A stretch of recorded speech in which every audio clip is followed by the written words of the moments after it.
E ali no tem um outro gráfico que é o gráfico de segunda opção, né? A segunda opção é o Ciro, né? Para a maioria dos eleitores. A segunda opção é o Moro. Mas o nem Lula nem Bolsonaro, tá? Que é o que chama mais atenção e que tem dado mais matéria, né? Que tá em segundo lugar, né? Pô, então, gente que rejeita o Lula e o Bolsonaro, o volume de pessoas que rejeitam o Lula e o Bolsonaro é maior do que o número de pessoas que querem votar no Bolsonaro. Logo, é possível levar uma pessoa, né, que não vota nem no Lula nem no Bolsonaro pro segundo turno. Esse raciocínio tem uma dificuldade, tem um desafio que é... Como é que você leva, por exemplo, o eleitor do Ciro pro Moro? Porque o cara nem Lula nem Bolsonaro tá lá contando com o eleitor do Ciro, tá lá contando com o eleitor do Dória, né? Como é que você canaliza isso para duas candidaturas tão antagônicas, né? Eu acho que o do Dória pro Moro vai. Agora do Ciro pro Moro é difícil. Não, do Ciro vai ou pro Lula ou nulo. Gente, em potencial eleitoral, vamos falar uma realidade aqui, tá? O Ciro é um candidato com potencial eleitoral maior do que o do Moro. Aqui esse gráfico tá mostrando. Tô falando só em potencial eleitoral de acordo com esse gráfico. Se ele conseguisse tirar do Lula... Só que ele só cai nessa própria pesquisa, ele caiu 2 pontos. O Ciro perdeu, sei lá, 1/3 da intenção de voto dele. É muito difícil qualquer candidatura de esquerda com o Lula candidato, né? Exato. Aí, a segunda opção de voto, é isso mesmo. Então assim, pergunto pra vocês, isso aqui também não é o ocaso do antipetismo? Cara, eu tava falando exatamente isso com o Baby Luxo, como se chama agora. A Baby Luxo. Eu acho que existe um antipetismo, mas ele se reduziu muito na sociedade e mais do que isso, ele ficou confinado a expressões que já são muito formalmente de direita, ou seja, é o público que segue o MBL, os influenciadores da terceira via, é o público que está com o Bolsonaro. Não existe mais, quando a gente começou, um público difuso de milhões que não está em lugar nenhum e daí a gente capturou este público. Porque o que aconteceu em 2015 e 2016 foi isso. Os grupos de direita, as instituições, os influenciadores, eles eram pequenos. Havia um sentimento antipetista difuso enorme, de dezenas de milhões de pessoas, e essas pessoas foram capturadas. Eu acho que na prática, o que nós temos de antipetismo já está com o Bolsonaro, já está com o Moro. Então é isso aí.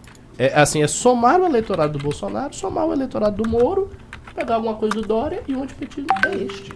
Agora não tem mais do que isso no antipetismo. Ele já tá colonizado. A gente tá meio que, não sei, tá parecendo meio Lula segundo mandato, assim, né? Os críticos são os caras, assim, são uns 15% do eleitorado que ele manda se lascar. Ainda é mais. Felizmente ainda mais. A gente ainda tem, tipo, uns 40% dessa brincadeira. Agora, é óbvio que se ele vem em 2023, se ele ganha, etc., isso pode ser reduzido. A depender da qualidade do governo que ele faz. É que, Ricardo, tem um detalhe. Esses 40% que você está falando, pra mim, tá muito correto. É o 40% que o Alckmin teve, é o 40% que o Serra teve, é o quase 50% que o Aécio teve, mas com uma diferença. Não tava no poder e não era o Bolsonaro. Exato. É tipo, puta que pariu, o antipetista...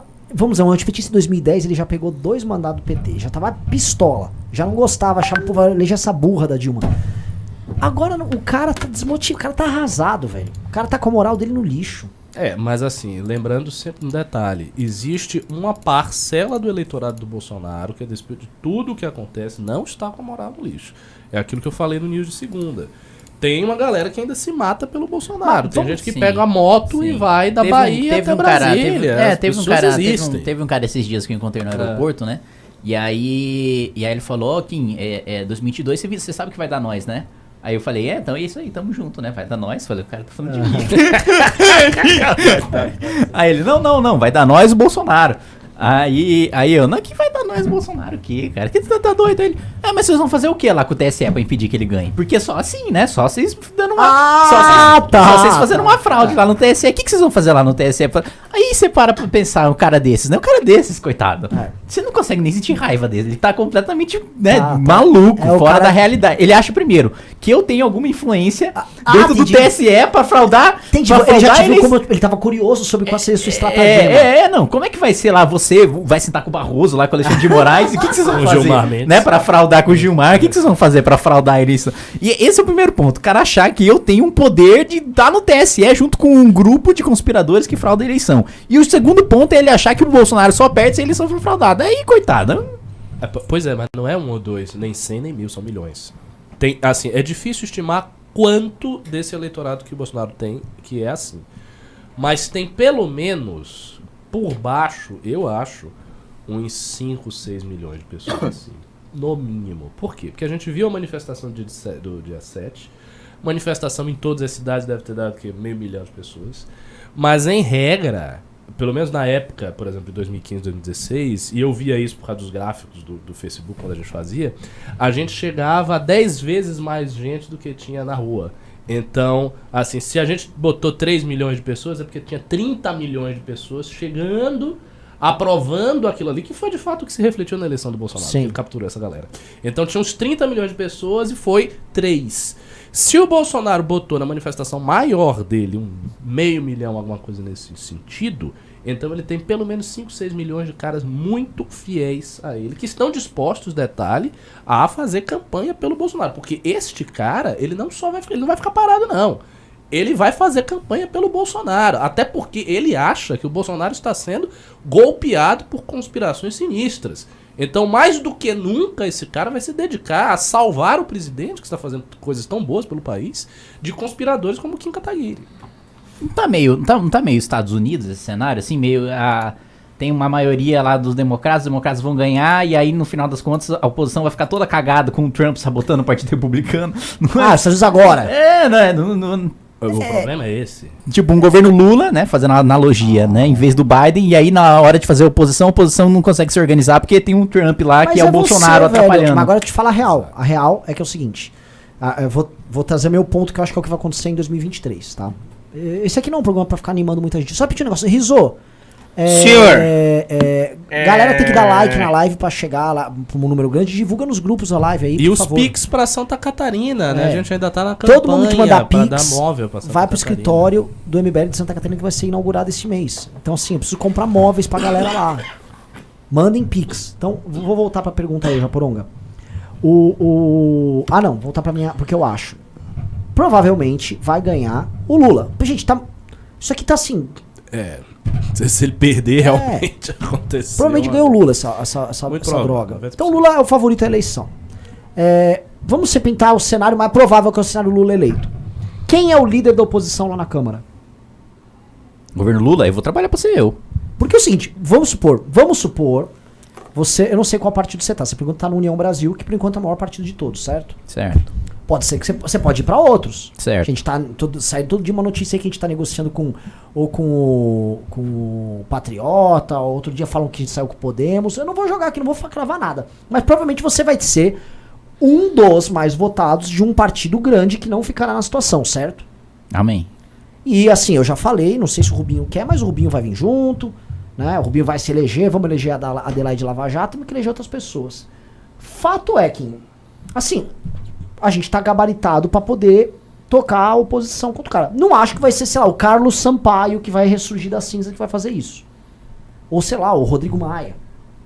Mas tem um detalhe, assim, os próprios bolsonaristas que serão eleitos, os seus influenciadores e o Bolsonaro vão querer tomar a vanguarda Mas dianteira. calma que é a pergunta que eu vou jogar agora. Mas eles têm uma atividade legislativa que é ridícula, Não não só vão isso. fazer nada, etc.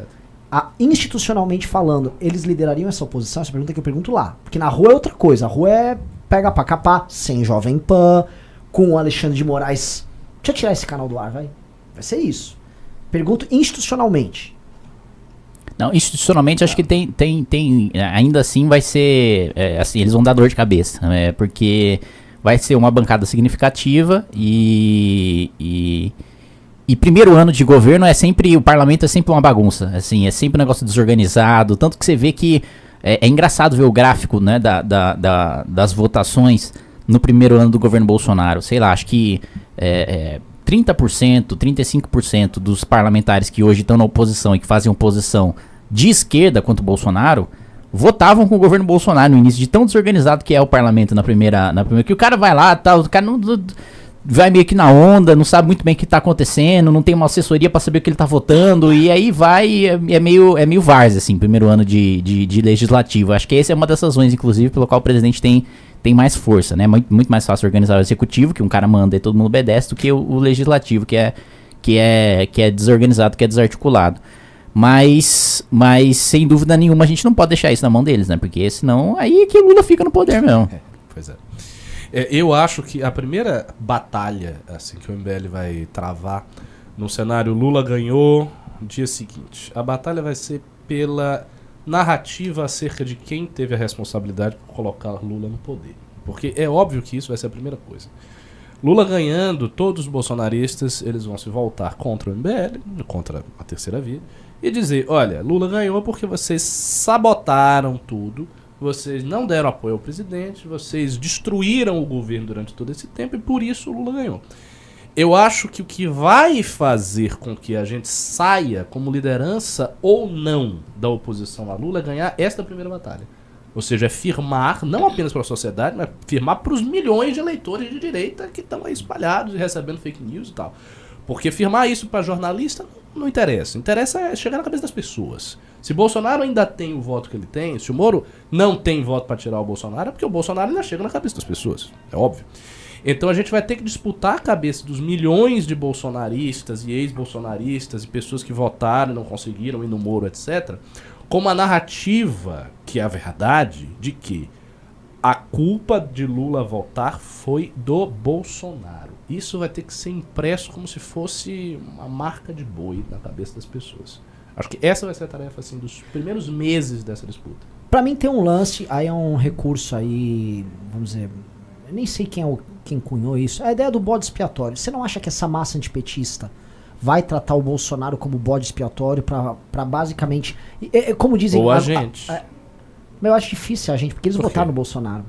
Sim, mas... todo mundo vai lembrar. Bolsonaro foi sabotado, cara. Por isso que ele perdeu. Ah, não, mas isso é...